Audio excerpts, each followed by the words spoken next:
Ok, vamos a hablar un poquito de termodinámica. Ya cuando hablamos de termodinámica, es parte de la física que se encarga del estudio a nivel macroscópico, ¿verdad? O la interacción, ¿verdad? De estos dos tipos de energía, que es la energía cinética y la energía potencial. Pero en este caso nos enfocamos más en el calor, que es un tipo de energía cinética, y el trabajo, que es un tipo de energía potencial. Ya sabemos que la energía, ¿verdad? Dependiendo qué tipo de energía, podríamos definirla de diferentes formas. Por ejemplo, ya la energía cinética está relacionada o vinculada ya al movimiento y la energía potencial al cambio de posición. Por eso es que el calor es un tipo de energía cinética, porque está vinculada al transporte, ¿verdad?, de partículas.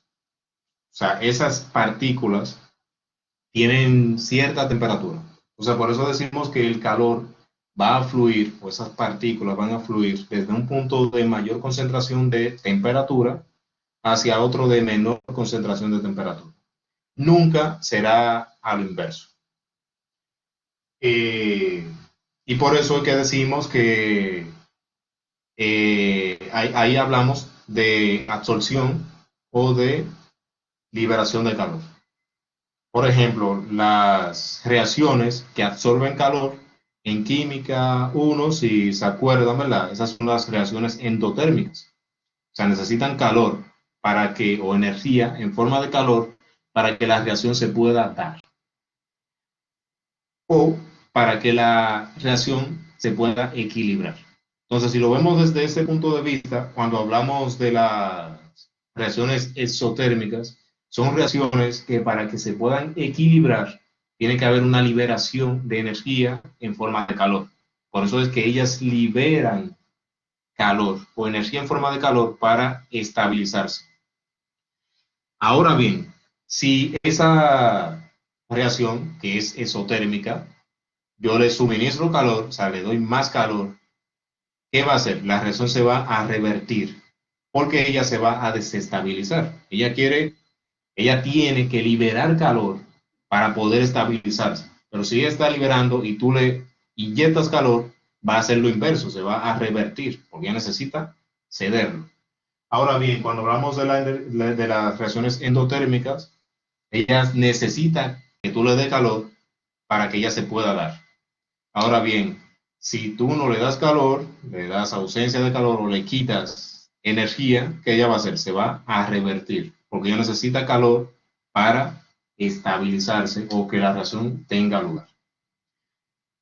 Ahora bien, ya sabemos que dependiendo del tipo de energía, si es cinética o potencial, dentro de la energía cinética tenemos otras, que no vamos a abundar tanto, pero podemos mencionarlas. Por ejemplo, tenemos la eólica. ¿Cuál más podríamos mencionar?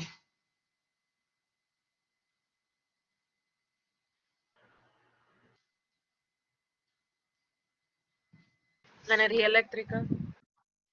La eléctrica, ¿verdad? Que es mediante un flujo de electrones, ¿verdad? Hay movimiento de electrones. Como hay movimiento, es cinético. ¿Cuál más? Energía solar, profesor, se podría incluir. También la energía química. La energía química. La energía química, ¿cómo sería? La-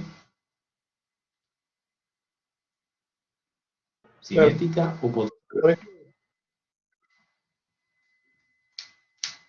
La química es potencial. Ahora, ¿qué pasa? Que dentro de una reacción química, ¿qué tú tienes? Tú tienes varios tipos de energía. O sea, tú tienes, por ejemplo, energía en forma de calor, si es una reacción exotérmica, pero también tienes energía interna. O sea, un tipo de energía que está en lo interno de la reacción química. Esa es una energía química. Ahora bien, ahí tú no ves un flujo como tal, sino un cambio de estado. Pues por eso es que decimos que esa energía es potencial. No lo estamos relacionando al movimiento de electrones o reacciones químicas como tal, o sea, de flujo de electrones que hay una sustancia que atrae electrones y otra que cede, no, no por ese lado. Por eso decimos que es potencial. Tenemos la energía calórica o termonuclear, ¿verdad? Esa es, ¿cómo? Sería cinética, ¿verdad? Porque es un flujo de calor o un flujo de partículas que posee una cantidad de una cierta temperatura. Va a fluir desde mayor concentración hacia menor concentración. Y aparecen otras más, ¿verdad? También de la potencial, pero no vamos a detenernos tanto tiempo en eso, sino que vamos a ir directamente a lo que nos compete. En esta ocasión, ustedes van a tener que empaparse de algunos términos, como por ejemplo, qué es un sistema y qué son los alrededores. Pero también saber qué es lo que separa un sistema de tu alrededor. Un sistema se define como lo que se está estudiando. O sea, imaginemos que yo tengo un vaso de agua, o sea, un vaso de agua o vaso con agua, como usted quiera verlo, ¿verdad? Lo que está dentro del vaso, que es agua, ese es mi sistema. Ahora, el vaso, el material del vaso, el envase como tal, es la frontera. ¿Qué hace la frontera? Separa mi sistema, que es el agua, de los alrededores, que es el medio ambiente. Eso es sistema, alrededores y frontera. Entonces vamos a ponerlo aquí. Aquí tenemos mi sistema. Esto que tenemos acá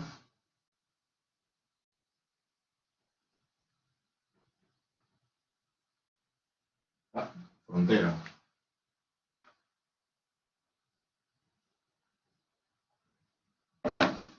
Esta es la frontera.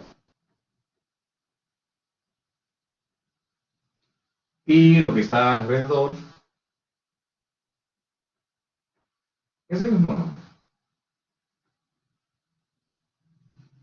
Alrededor o ambiente.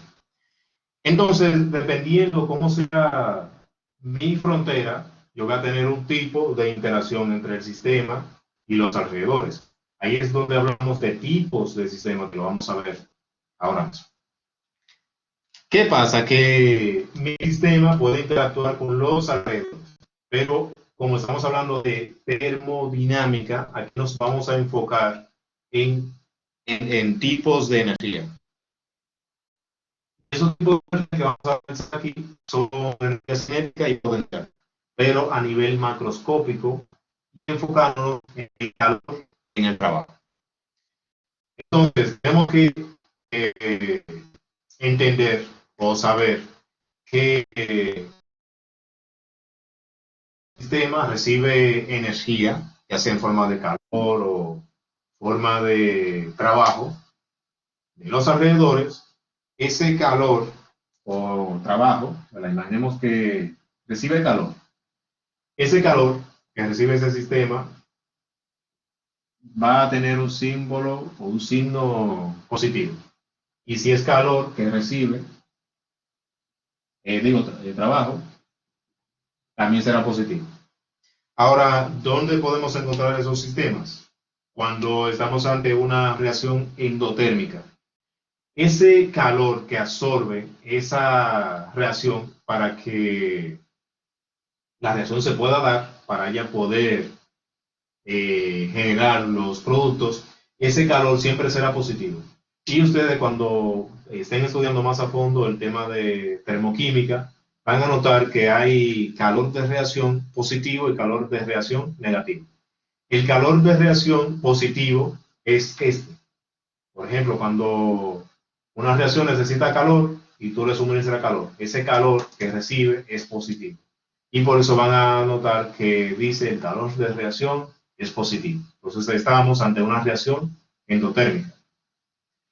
Ahora bien, si el sistema libera energía, ¿verdad?, en forma de calor, ese calor es negativo.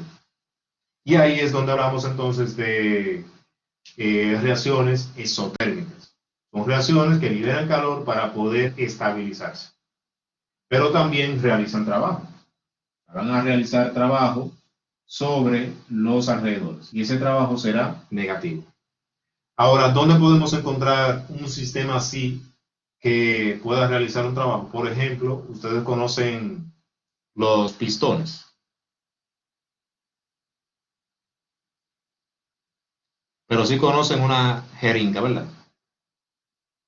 Sí, profesor, pistones de carros. Sí, en carro también hay. Entonces los pistones, vamos a ver, vamos a hacer un dibujo. Este es un pistón.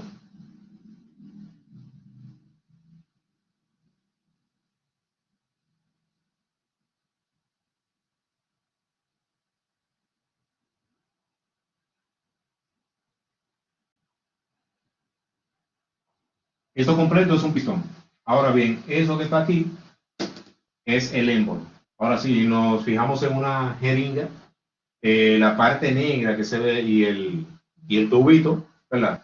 Todo esa goma que está o sea, dentro del cilindro, la goma y esto que uno ala y también acciona, que no recuerdo cómo se llama, eso completo, la que tiene esa forma. Imaginemos que es así, ¿verdad? Eso que está dentro de la jeringa, eso es el émbolo, que es eso mismo que está aquí. O sea que vamos a hacerlo de cuenta que estamos ante una jeringa para que se entienda mejor. Ahora bien, imaginemos que dentro tenemos un gas. Estamos diciendo que si estamos hablando de un pistón, es porque estamos hablando de un envase que su volumen puede cambiar. Puede cambiar en tal sentido de que el gas que está aquí dentro, la que lo vamos a dibujar, aquí está el gas. El gas que está aquí dentro se puede expandir o se puede comprimir, ¿verdad? Entonces, ¿cómo él se puede comprimir? Bueno, si desde los alrededores, desde afuera, ¿verdad? Se le aplica una presión al émbolo, ¿verdad? Y hace que el émbolo baje. ¿Y qué estamos haciendo? Estamos achicando el volumen del gas, por lo que estamos entonces comprimiendo el gas. Y ahí estamos hablando entonces de que los alrededores, porque es desde afuera que viene la fuerza, desde los alrededores se está comprimiendo el sistema. Y esa fuerza que luego, vamos a ver cómo es que se refleja o se relaciona con el trabajo, ese trabajo es positivo. Ahora, ¿qué pasa? Que si nosotros le suministramos energía en forma de calor, imaginemos que lo calentamos, ¿qué va a pasar? Que la energía de las moléculas de los gases va a aumentar, por lo que entonces su energía cinética, ¿verdad? O su velocidad aumenta, por lo que eso conllevaría también a un aumento de presión, porque es que los gases van a estar en esa dirección, o sea, siempre van a estar chocando en las paredes, y eso genera, esos choques en las paredes genera un incremento de la presión, y eso puede hacer entonces que el volumen se expanda. Como él quiere salir y el émbolo es móvil o el pistón es móvil, esto se puede mover fácilmente si la presión que está aquí contenida es mayor a la que está aquí afuera. Por lo que entonces va a ser así, se va a expandir. Y estamos ante esto, ¿verdad? Esto, ¿verdad? Tú le aumentas la temperatura, ¿verdad? Inyectándole calor. Eso va a hacer que el sistema se expanda, entonces vamos a estar ante un calor, ante un trabajo negativo, porque es desde el sistema hacia los alrededores. ¿Se entiende esa parte ahí? Sí. Ok, si tienen alguna pregunta me lo pueden hacer, no hay problema. Igual la clase también se está grabando. O sea, ese es un pequeño ejemplito ahí para entender lo del calor positivo o negativo y trabajo positivo o negativo. Entonces, vamos a hablar de los tipos de sistemas, ¿verdad? Porque dependiendo del tipo de sistema, la interacción será diferente. La interacción entre el sistema y los alrededores. Entonces, a ver, ¿dónde hay espacio? Bueno, ahí vamos a ponerlo aquí. Tipos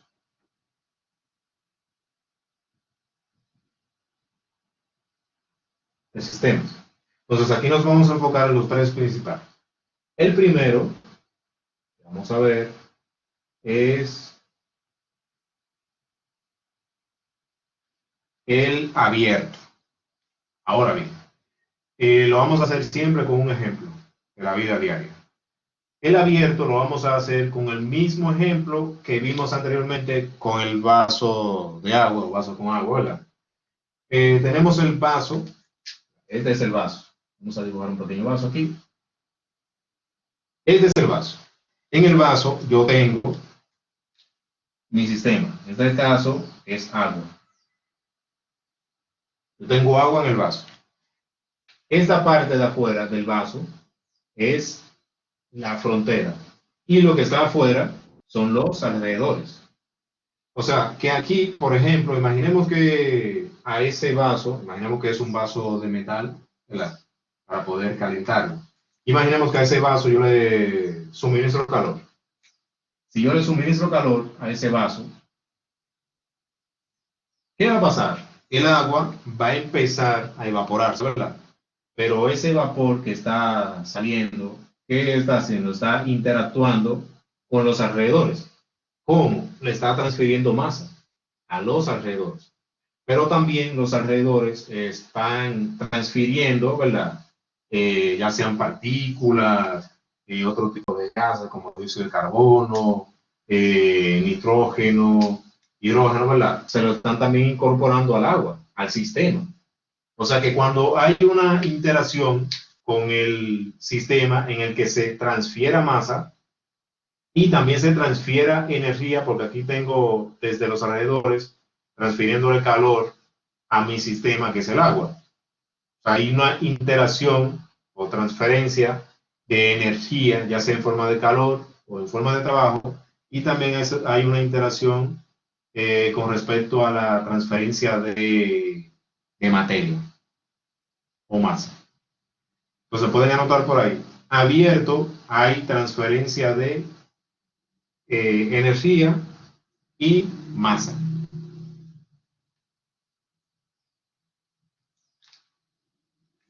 ¿Lo anotaron? No, ustedes lo anotan para no usar tanto espacio. O sea, en el abierto hay transferencia de energía, ya sea en forma de calor o trabajo, y transferencia de materia. El otro sería el cerrado.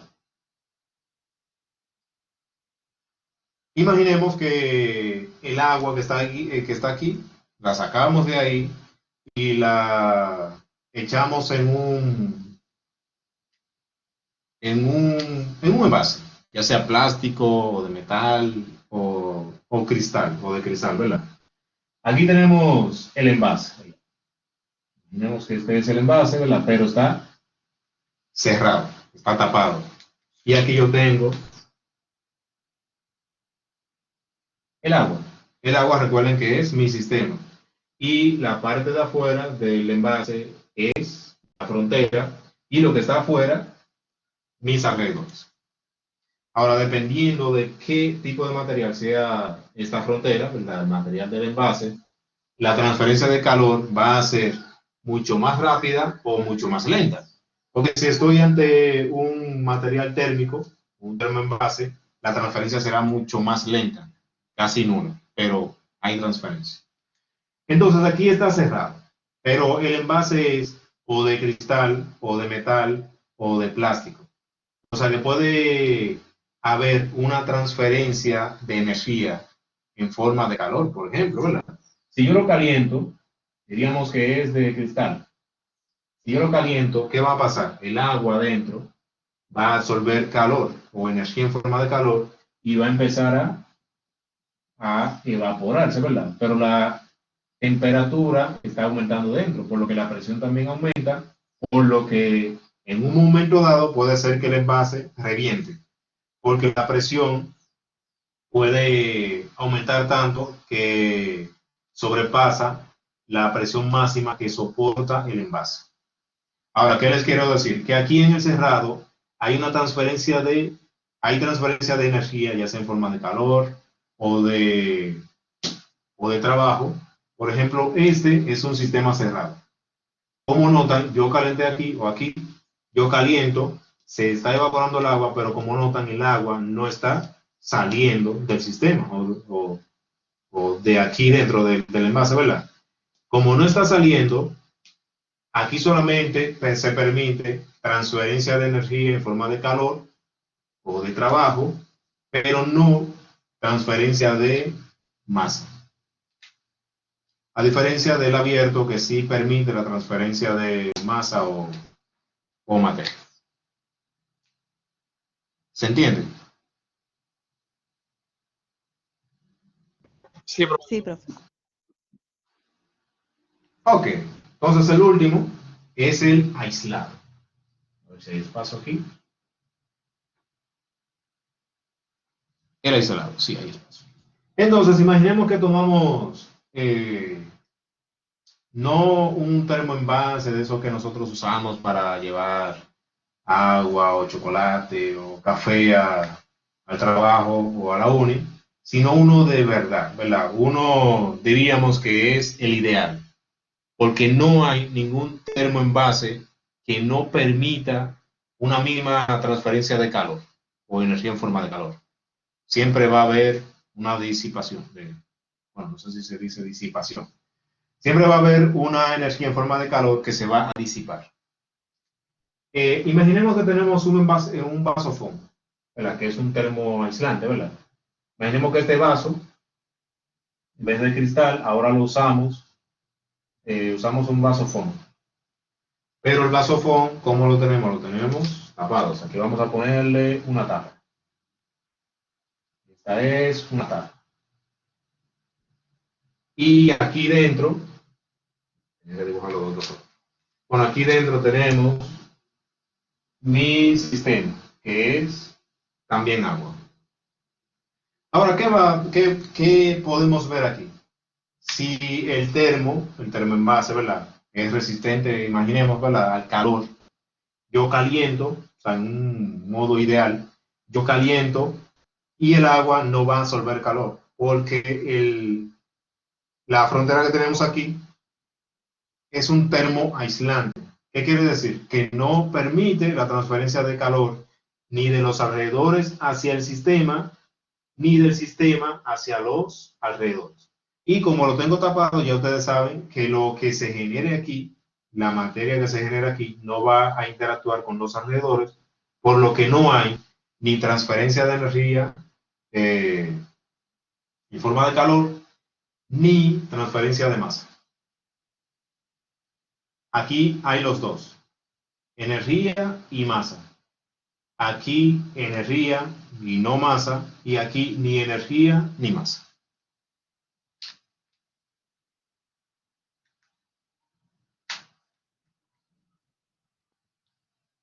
¿Alguna pregunta?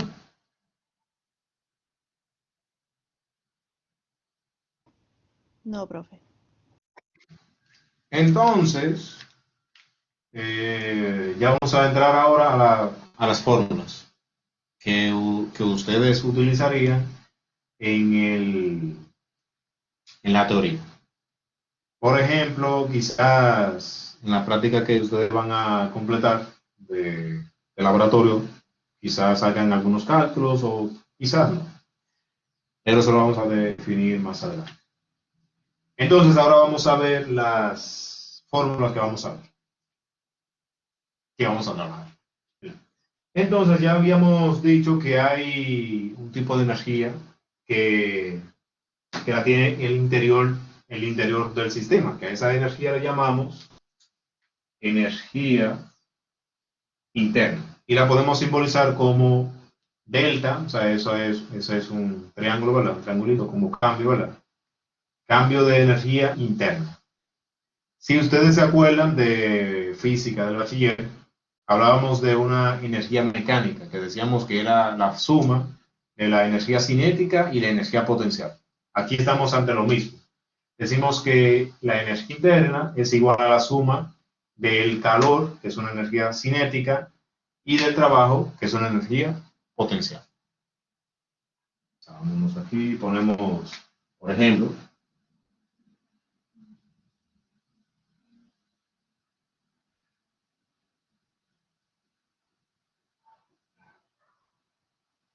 la energía interna.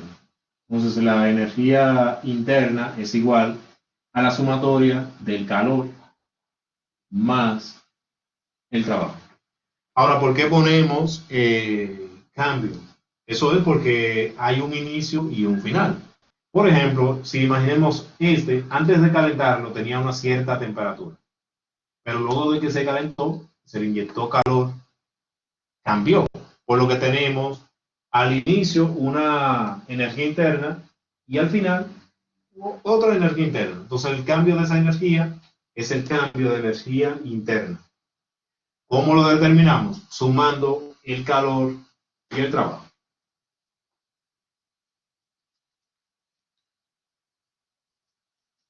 Sí. Entonces, bueno, hay un video también que habla de eso, de los tipos de sistemas, habla también de esas fórmulas y eso. O sea que después ustedes lo pueden ver también más adelante si tienen alguna duda. Entonces, ¿qué vamos a hacer aquí? Dependiendo del tipo de sistema que tú tienes o las condiciones del sistema, tú puedes tener fórmulas distintas. Ahora bien, imaginemos, por ejemplo, que estamos ante eh, un sistema, imaginemos, ¿verdad? Sistema a temperatura constante. ¿Qué pasa si yo mantengo la temperatura constante en un sistema? ¿Qué pasaría?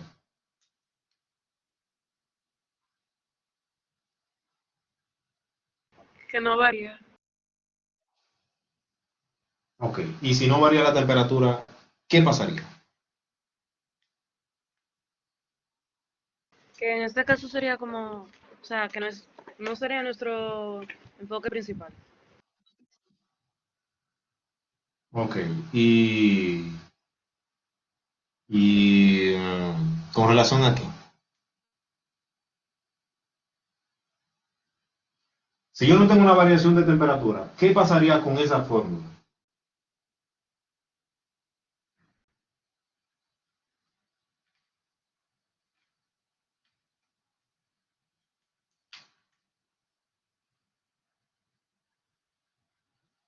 No hay calor.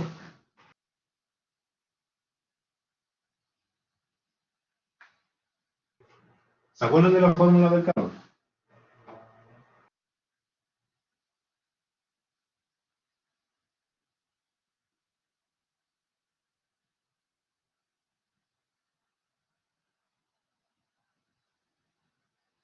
Vamos a ver.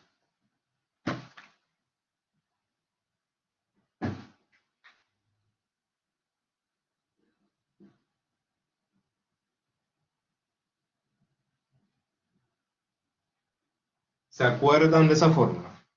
La vimos en química 1.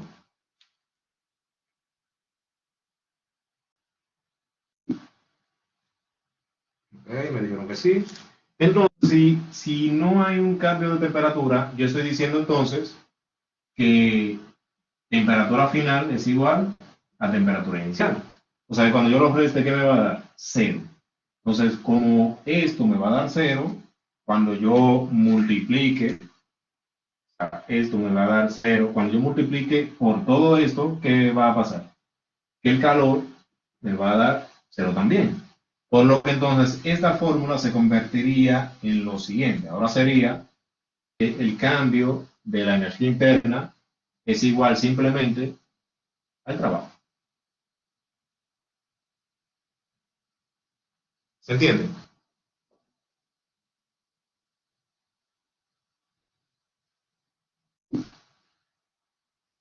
Ok, si yo no tengo cambio de temperatura, no tengo calor.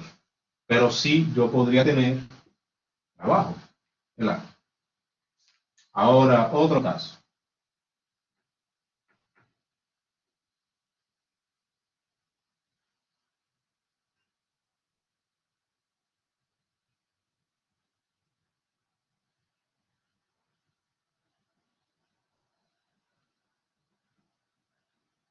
¿Qué pasaría si el volumen se mantiene constante?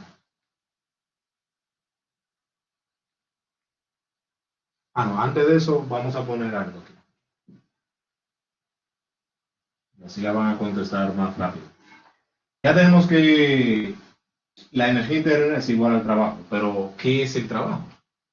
Si nos acordamos de física cuando dimos bachiller, cuando estábamos en el bachiller, el trabajo lo podríamos definir como fuerza por distancia, ¿verdad? Eso también podríamos decir que es igual a la fuerza por el cambio de posición, delta X. ¿Se acuerdan de eso?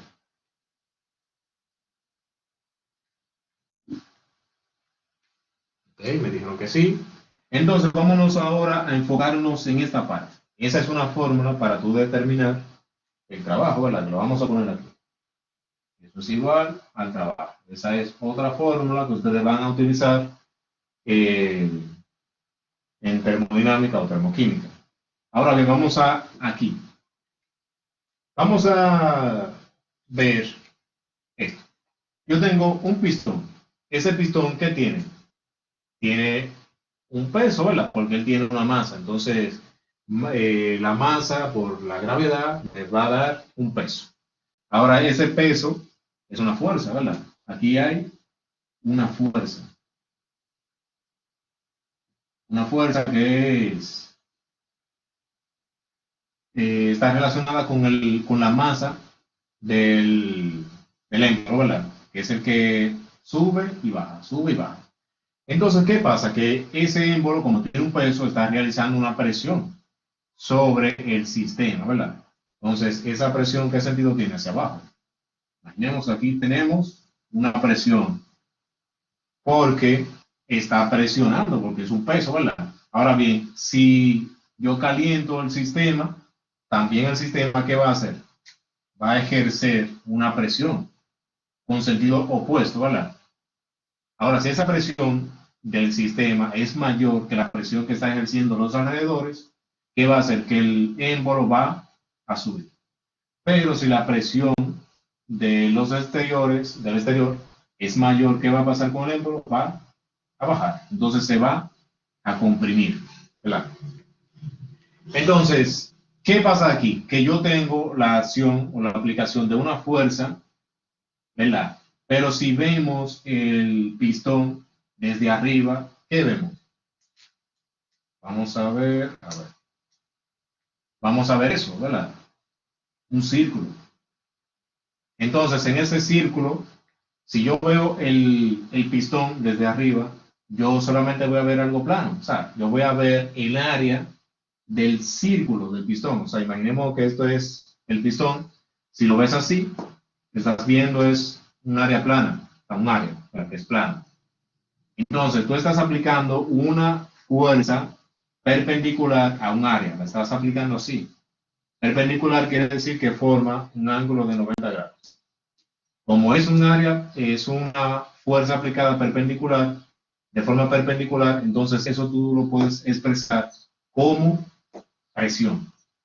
O sea, que ahí tú dices que la presión es igual a fuerza sobre área. ¿Se entiende esa parte ahí? De ahí que sale esa fórmula de la explicación de que la fuerza es perpendicular al área circular, en este caso circular, del pistón. Ahora bien, si despejamos la fuerza de aquí, fuerza va a ser igual a ¿qué? A presión por área.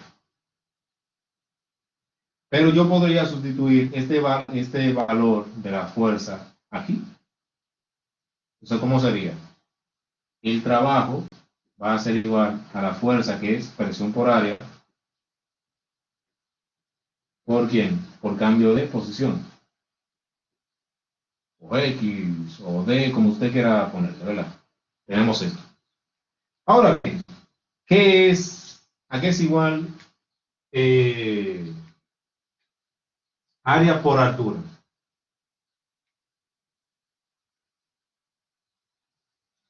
¿Pasado? Matemática.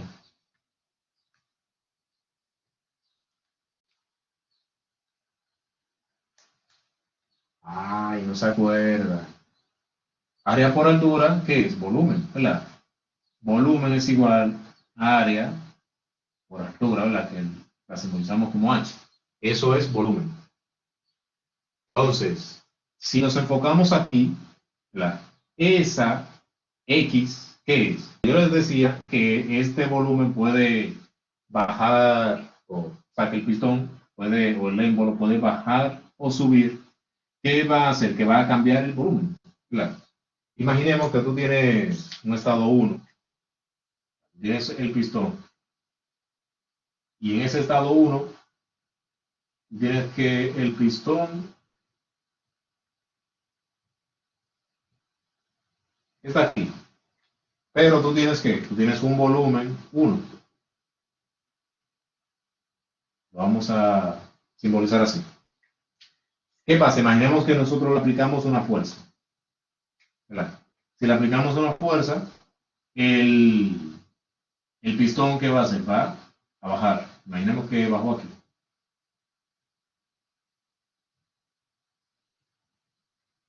Ahora tenemos que un volumen distinto, ¿verdad? Ese volumen que está aquí es un volumen 2. Ahora, ¿qué pasa? Tú tienes un cambio de volumen, por lo que entonces tienes un cambio de posición. Entonces, ese cambio de posición que tú mides aquí, ese cambio es esto, cambio de X, que lo puedes simbolizar como altura. Entonces, o sea, si decimos que si esto es altura y esto es área, entonces esto de aquí es igual a volumen.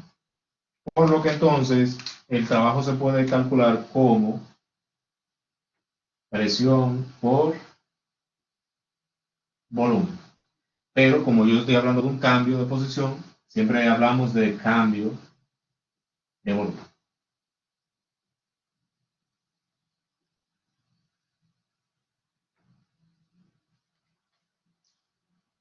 ¿Se entiende?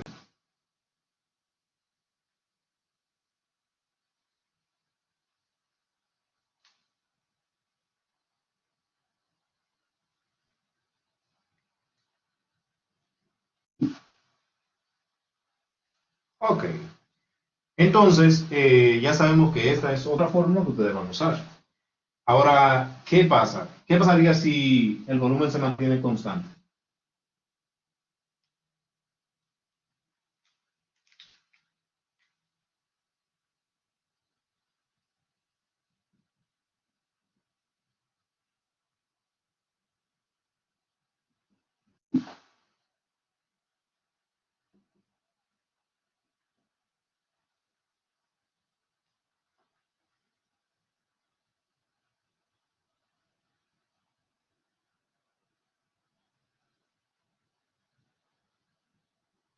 Ok. ¿Me están escuchando mal?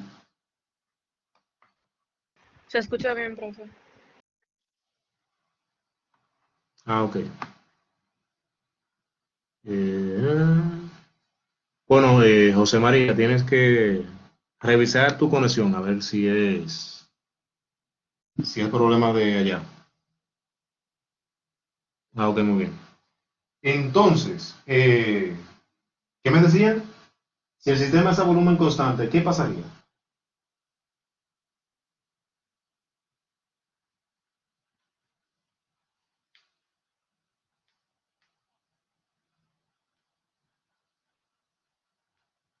Eso está fácil. ¿Que no cambia? ¿Eh? si el volumen se mantiene constante, Que no o sea cambia. que 1 es igual al volumen 2, ¿qué pasaría?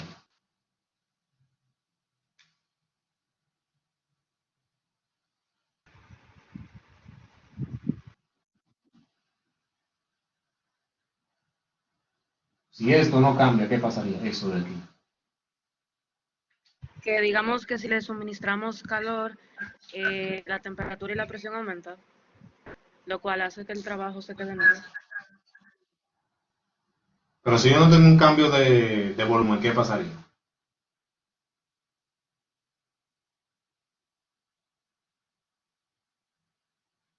El trabajo es cero. Si yo tengo cambio de volumen, cuando yo vaya a restar volumen 1 menos volumen 2, que son iguales, me va a dar cero. Y cero por P da cero. Entonces, el trabajo es igual a cero cuando es a volumen constante. Por lo que entonces, si el trabajo es cero, el cambio de energía interna es igual a calor.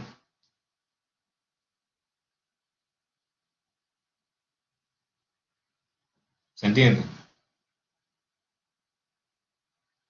Si esa temperatura constante, ¿qué es lo que me dice si hay un cambio de calor o un flujo de calor? Es el cambio de temperatura. Pero si las dos temperaturas, la final y la inicial, son iguales, quiere decir que estamos ante un equilibrio químico, un equilibrio térmico, por lo que no hay transferencia de calor. Y si no hay transferencia de calor, el calor 1 y el calor 2 son iguales. Y si los resto, me da cero. Ahora, ¿qué me dice si hay un trabajo realizado? El cambio de volumen. Pero si el volumen 1 y el volumen 2 son iguales cuando los resto, me va a dar cero. Por lo que entonces el calor es cero. Cuando el trabajo es cero, el cambio de energía interna es igual al trabajo. Digo, cuando el calor es cero, el cambio de energía interna es igual al trabajo. Cuando el trabajo es cero, el cambio de energía interna es igual al calor.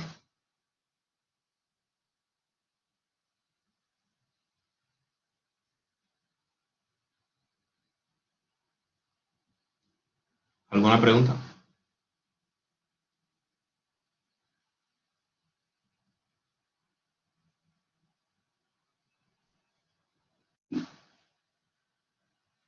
Ok, claro. Bien, otra cosa. Ya que estamos hablando, por ejemplo, de que el calor es igual al cambio de volumen por la presión. Tenemos que estar muy claros de que ese trabajo, al igual que el calor, puede tener un signo negativo, ¿verdad? Uno aquí, o positivo. ¿Cómo tú te das cuenta de eso? Bueno, aquí, si yo estoy hablando de un sistema que se expande, imaginemos que yo lo calenté. ¿Y qué va a hacer el gas que está adentro? Va a intentar subir el émbolo, por lo que su volumen va a aumentar. Por lo que entonces estamos diciendo que el sistema está realizando trabajo sobre los alrededores, porque imaginemos que los alrededores se pueden comprimir, a un caso hipotético, ¿verdad? Si los alrededores se pueden comprimir y yo estoy presionando, ¿verdad? Ejerciendo presión a los alrededores, ¿qué voy a hacer? Voy a comprimirlo. Pero ese trabajo, ¿de dónde viene? Del sistema. Cuando viene del sistema es negativo. O sea que estamos ante una expansión. Cuando el sistema se expande, el trabajo es negativo. Cuando el sistema se contrae, o sea que la presión exterior es mayor, si lo comprimo, el trabajo entonces es mayor, es positivo. Ahora bien, si yo le suministro calor al sistema, imaginemos una reacción endotérmica, el calor es positivo. Ahora bien, si es una reacción exotérmica, cuando se está realizando la reacción, ella va a desprender energía en forma de calor, por lo que entonces ese calor es negativo. ¿Se entiende?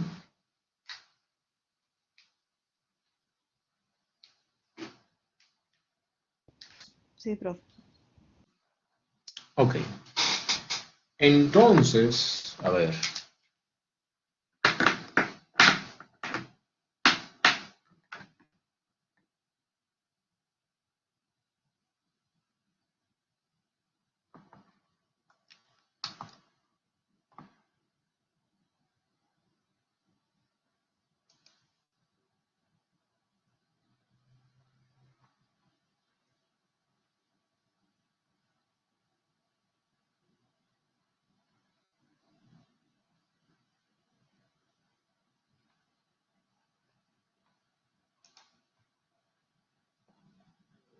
Un momento.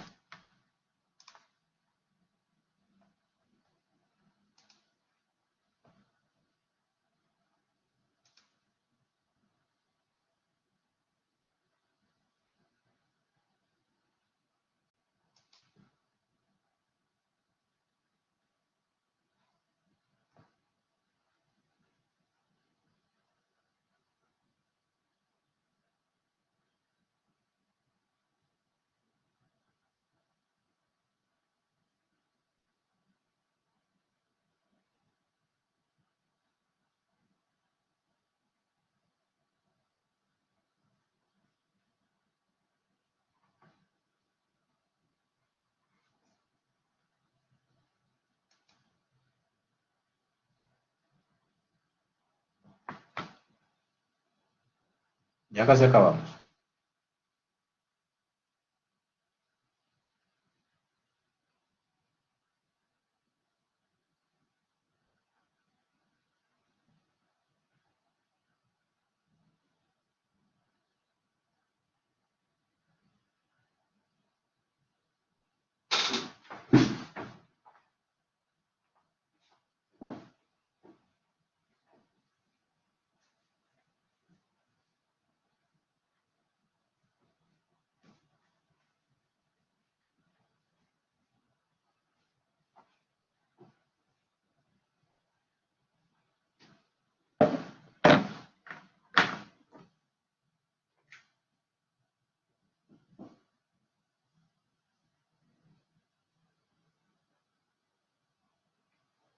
Entonces, ya que conocemos sobre sistemas, alrededores, fronteras, entalpía, entalpía no, eh, reacciones exotérmicas, endotérmicas, ya podemos hablar un poquito de termoquímica. Entonces, cuando hablamos de termoquímica, ya habíamos visto la fórmula del calor, que es igual a la masa por el calor específico, por el cambio de temperatura. Ahora bien, si la reacción de la cual estamos hablando se realiza a presión constante, entonces ya al calor como tal, que antes le decíamos Q, ya no le vamos a llamar Q, o no lo vamos a simbolizar como Q, sino que lo vamos a simbolizar como H. Y a esa H es a quien le llamamos entalpía.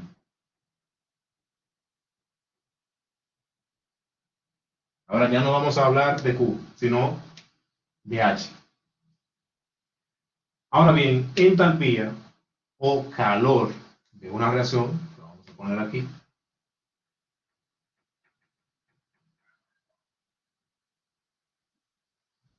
calor de reacción, que bien puede ser delta H recuerden que es un cambio, entalpía 1 o calor de reacción 1 y calor 2 o H2. Y por eso H2 menos H1 es igual a delta H. Eso lo vamos a ver ahora.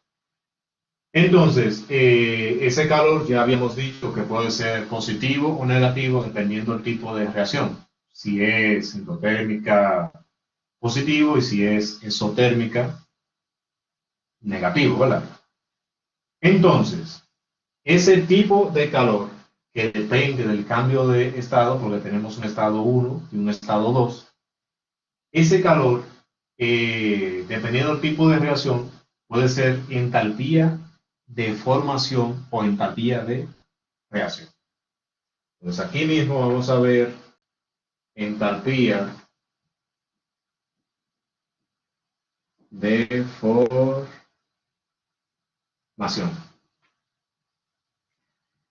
Entonces, ¿a qué se refiere lo de formación? Formación se refiere a la formación de un compuesto químico. Entonces, ese calor que se libera o se absorbe cuando se está formando un compuesto químico es una entalpía de formación, que también le llamamos entalpía de formación estándar, y la simbolizamos como delta H, F, y con un cerito aquí arriba. Delta, recuerden que es un cambio, estado 1 y estado 2, o diferencia de estado 2 menos estado 1. H es calor, ¿verdad? F es de formación del compuesto, y ese cerito aquí es estándar. Cuando hablamos de estándar es porque estamos hablando de una atmósfera de presión y 25 grados Celsius. O sea, eso son condiciones normales. Cuando se vean con ese término de estándar. Entonces, ya estamos acabando. La entalpía de formación es la energía absorbida, si es una reacción endotérmica, o liberada, si es una reacción exotérmica, para la formación de un compuesto. Lo pueden anotar por ahí, o bien pueden ver la grabación de la clase y anotarlo. Entonces, ¿a qué se refiere eso? Ustedes saben cómo se forma el... A ver... El dióxido de carbono.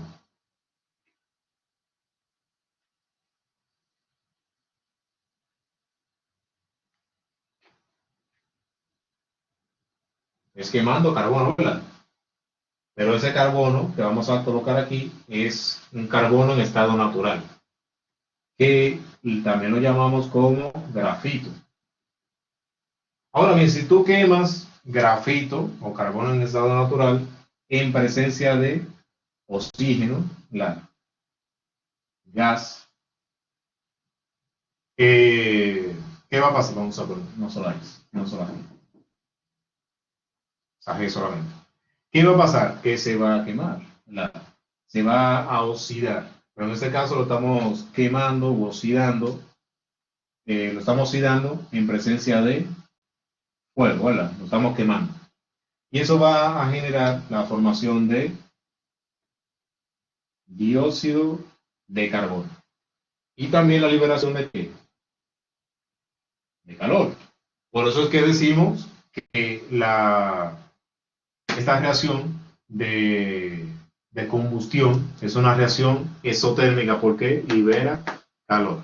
Ahora bien, cuando tú tienes este calor de este lado como reactivo, como le decimos, o sea, ¿qué quiere decir? Que tú estás quemando aquí en el inicio para generar una reacción. Entonces, como lo tienes aquí al inicio, quiere decir que la reacción necesita calor, por lo que es una reacción endotérmica. Pero cuando ya lo tienes de este lado es porque la reacción como tal, ella por sí sola, generó calor. Ahora, ahora ese calor que tenemos aquí, lo simbolizamos como, porque es de una reacción. Ese calor lo simbolizamos como entalpía de reacción. Y como estamos hablando de una formación de un compuesto como tal, a partir de sus elementos que lo constituyen en estado natural. El grafito el carbono está en estado natural, forma de grafito, y el oxígeno en estado natural en forma gaseosa. Y se forma un solo compuesto. Entonces, esa entalpía que está ahí es una entalpía de formación estándar.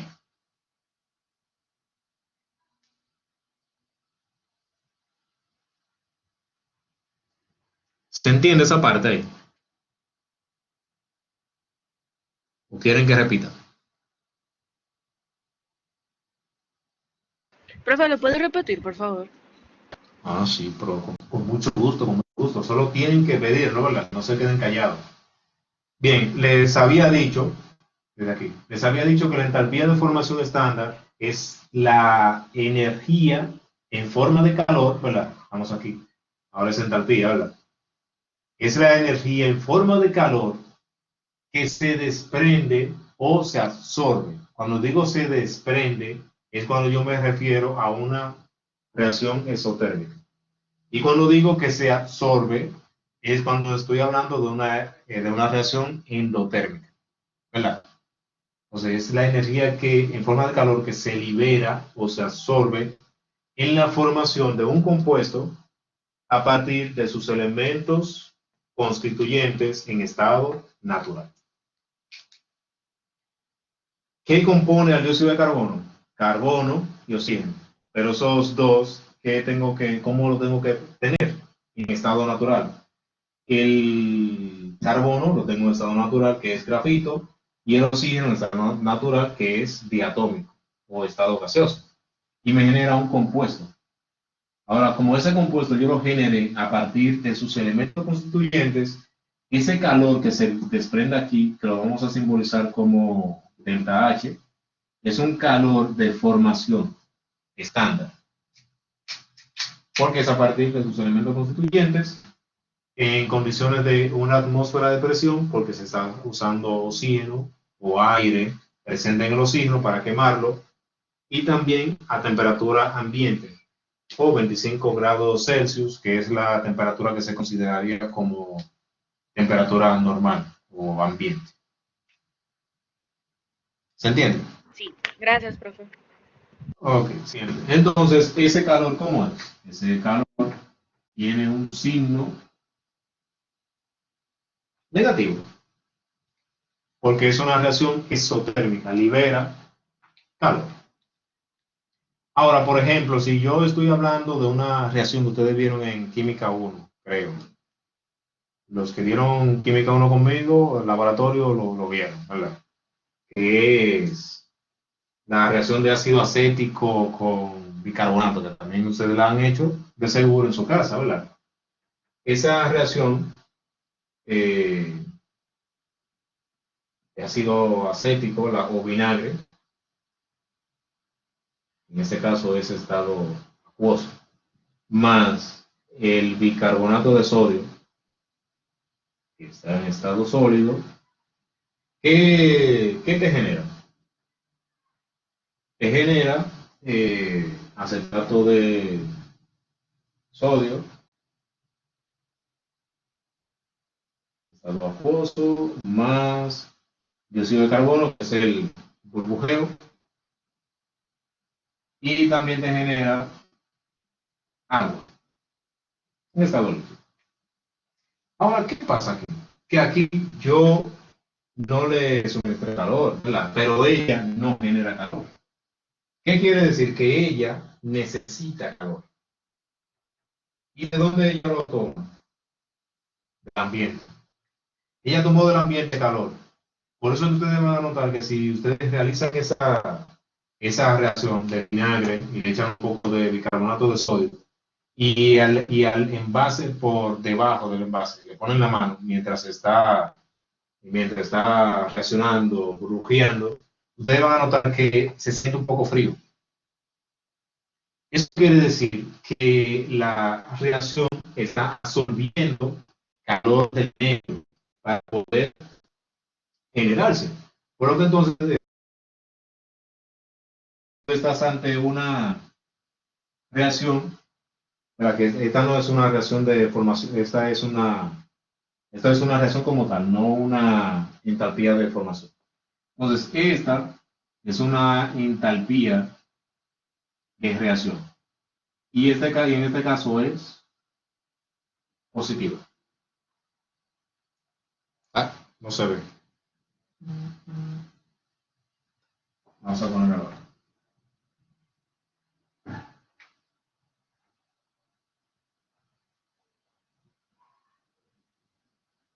Esta es positiva. Eso es para poner el otro caso en el que la entalpía puede ser positiva. O sea, esa es una reacción endotérmica no es que tú como tal estás calentando la reacción, sino que ella solita está absorbiendo calor del medio, o sea, del medio ambiente, está absorbiendo calor para poder reaccionar. ¿Se entiende esa parte ahí?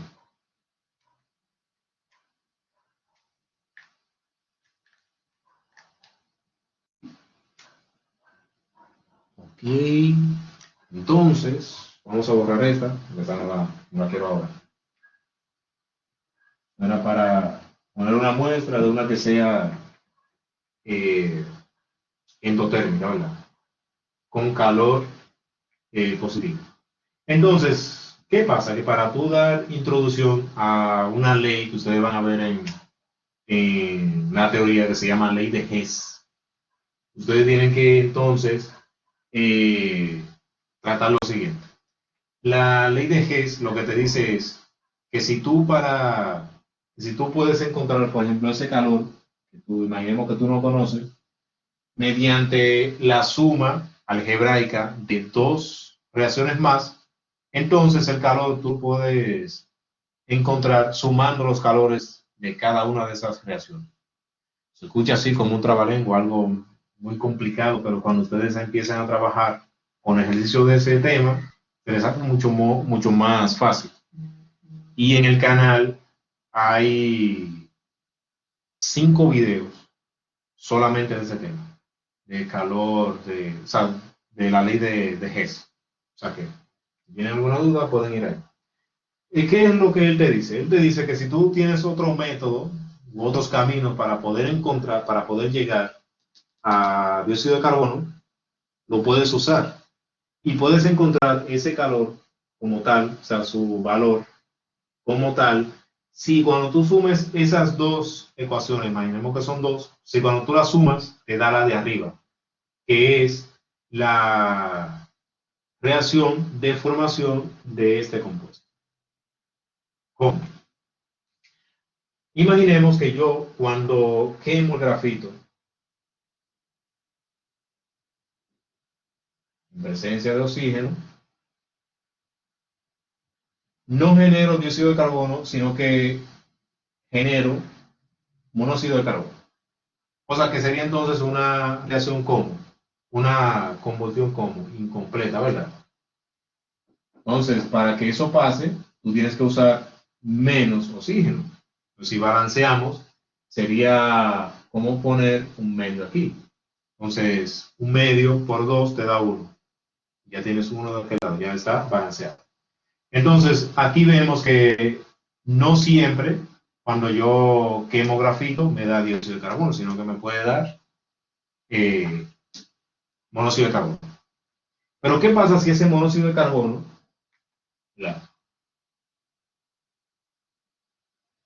yo lo oxido en presencia de oxígeno? Y me puede dar ¿qué? Dióxido de carbono. Entonces aquí hacemos lo mismo, balanceamos, ¿verdad? Aquí yo tengo un calor que yo no sé. Imaginemos que esta es nuestra principal, esta es A y esta es B. Aquí el calor que está presente aquí le vamos a llamar delta A. Y no sé no sé cuál es su valor, ¿verdad? Pero está tabulado. Y tengo B, que sería de B, y no sé tampoco. Ahora, ¿qué me dice la ley de Hess?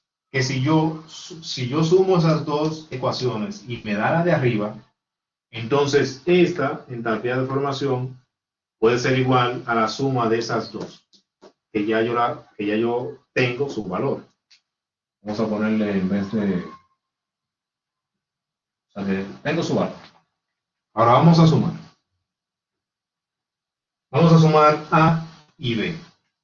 Si yo empiezo a sumar, voy a notar que grafito no hay por ninguna otra parte, por lo que lo puedo bajar solito.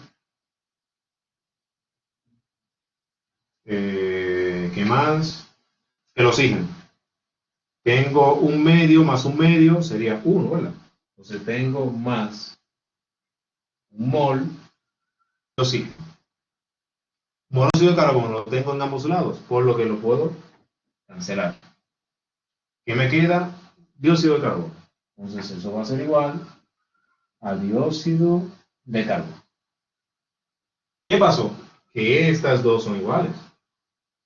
O sea, ¿qué yo hice? Mediante la suma de dos ecuaciones más por ahí, me dio la de aquí arriba. Por lo que entonces la ley te dice que tú puedes encontrar ese calor por la suma de las dos ecuaciones que tú sumaste, ¿verdad? Que sería delta A más delta B.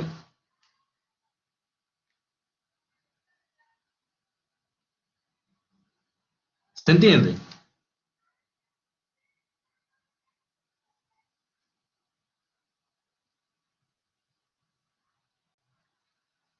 Profe, ¿Quieren que profe, esa última parte, ¿la puede repetir, por favor? aquí? Sí. Ok.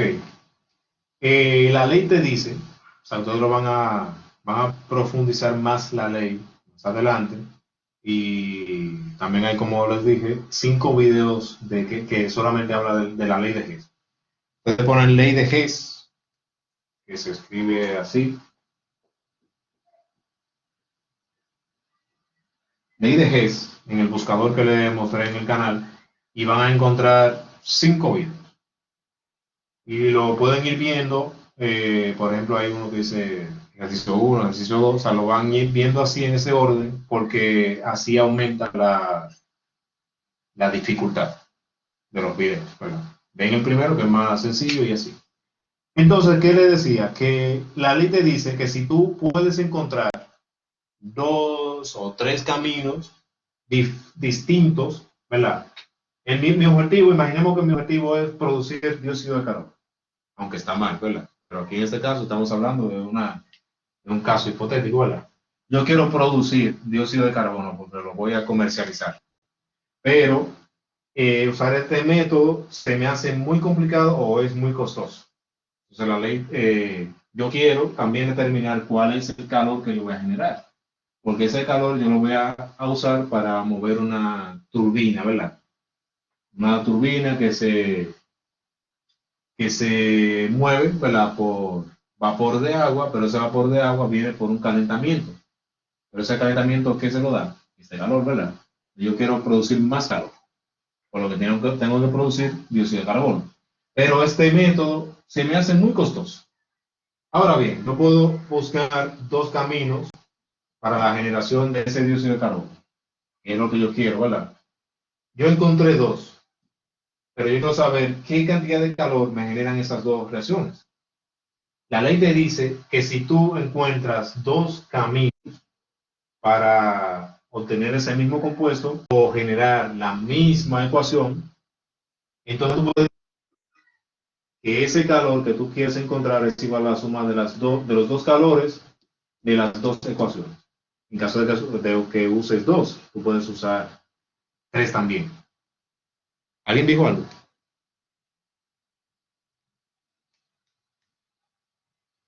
Ok. Entonces, yo encontré esas dos ecuaciones.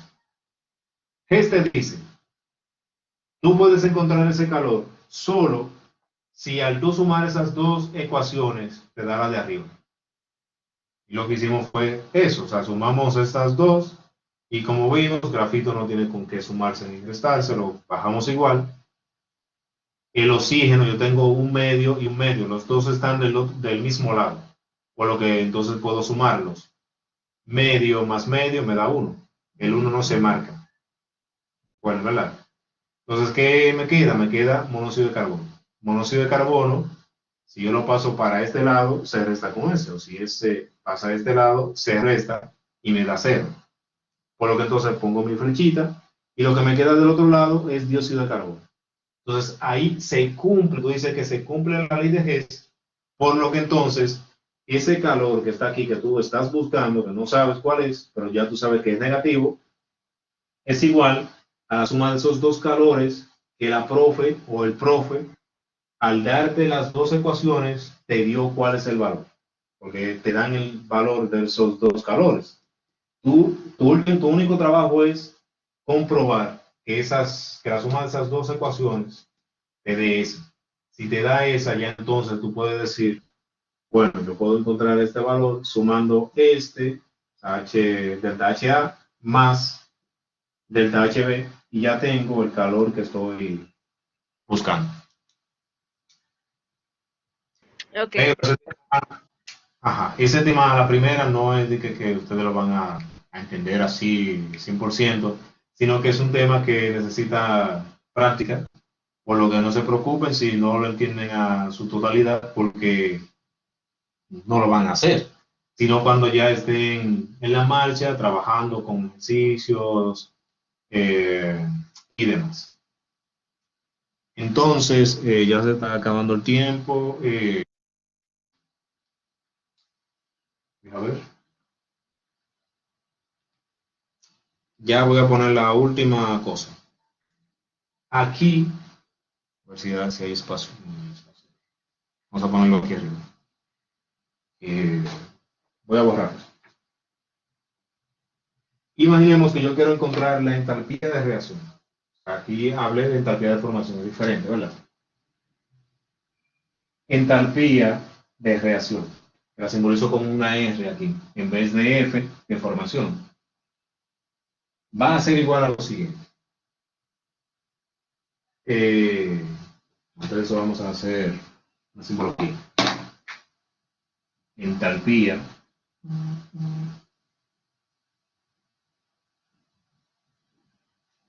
de reacción, que sería cambio de entalpía así.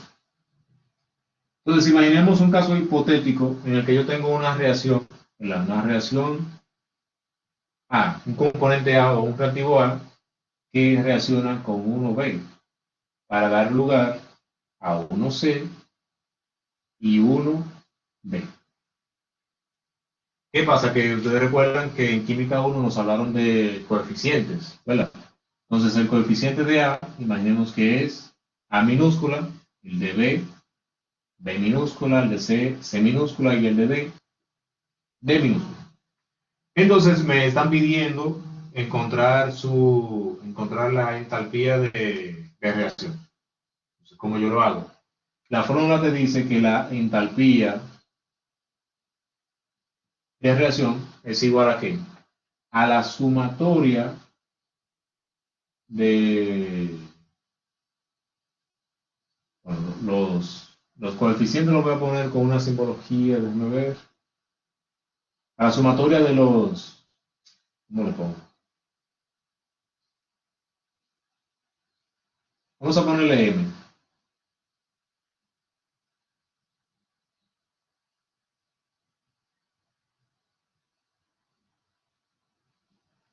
Es igual a la sumatoria de las entalpías de formación por su coeficiente. M es el coeficiente. Imaginemos que estamos hablando de A.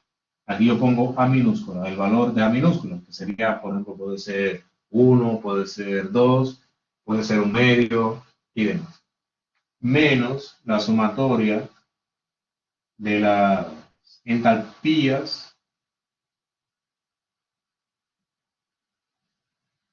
de formación de los reactivos. Entonces, ¿cuándo eso me puede dar negativo? Cuando los productos tienen mayor energía. Por ejemplo, este caso. Entonces, la resta sería productos menos reactivos y me puede dar negativo, que sería el caso de esta ecuación. Entonces, vamos a calcular o a simbolizar la de este. Yo no puedo hacer la de este, porque o esa entalpía, yo tengo que encontrarla utilizando, por ejemplo, la ley de Hess. Pero si, por ejemplo, yo tengo una de este tipo, por ejemplo, esa es una entalpía de formación, esa de aquí. Porque yo tengo formación de monóxido de carbono a partir de carbono y oxígeno en sus estados naturales. O sea que ese calor que está aquí es un calor de formación también, o entalpía de formación. Pero esta entalpía de aquí abajo no es de formación, porque yo aquí tengo un compuesto. Un compuesto más un elemento y me da otro compuesto. O sea, yo puedo encontrar aquí la entalpía de reacción. Imaginemos que lo hacemos con esta, la simbología aquí. Sería que la entalpía de reacción va a ser igual que a la sumatoria de las entalpías de formación de los productos. Aquí en uno que no se marca sería 1, si tú quieres simbolizarlo, ¿verdad? Por la entalpía de formación del dióxido de carbono. Entonces ahora sería menos la sumatoria, ¿verdad?, de las entalpías de formación de los reactivos. Entonces sería monóxido de carbono, es un 1, ¿verdad? Vamos a poner un colchete aquí. 1 por la entalpía de formación del monóxido de carbono y más la entalpía de formación del oxígeno. Es un medio. Un medio por la entalpía de formación del oxígeno. Entonces, eso va a ser igual. Este que no sé su valor, ¿verdad? Pero si lo conociéramos, lo colocamos aquí. Sería la entalpía de formación del dióxido de carbono menos, si analizamos, bueno, cuando ustedes lo vean en teoría, la entalpía de formación de un elemento es igual a 0. Y eso es porque entalpía de formación, recuerden que yo les dije que es formación de compuesto. Si estoy hablando de un elemento, el elemento no es un compuesto, por lo que entonces es 0. Por lo que aquí me quedaría solamente menos entalpía de formación del monóxido de carbono. Si yo tuviese los valores de cada uno, los restos, y ya me da la entalpía de reacción de esta reacción. Y ya esa es la entalpía de reacción, a diferencia de esta, que es la entalpía de formación estándar. Para yo encontrar la entalpía de reacción, tengo que utilizar las entalpías de formación. Pero para yo encontrar las entalpías de formación, no tengo que usar fórmulas, sino la ley de Hess. O también lo puedo usar si lo puedo saber, por ejemplo, si yo tengo la masa del grafito, yo puedo determinar esa entalpía de formación con multiplicando la masa del grafito con su calor específico por el cambio de temperatura.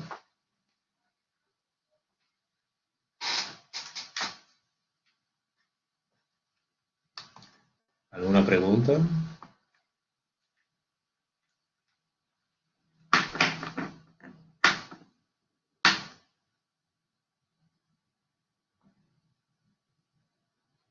Ok, si ustedes tienen luego alguna pregunta o algún inconveniente, lo pueden ver, o sea, pueden ver la grabación nuevo porque la clase estará en la plataforma.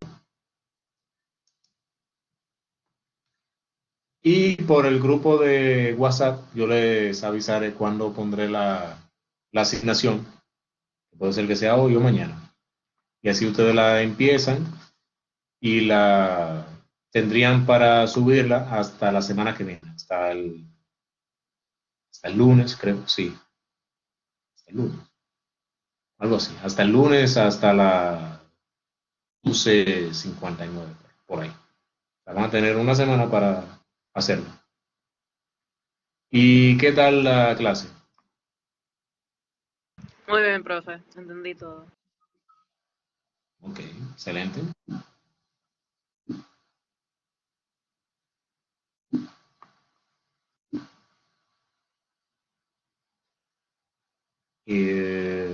Bien, entonces ya si no tenemos dudas, preguntas, inconvenientes, podríamos despedirnos por hoy y la semana que viene recuerden que es asincrónica, no hay videoconferencia.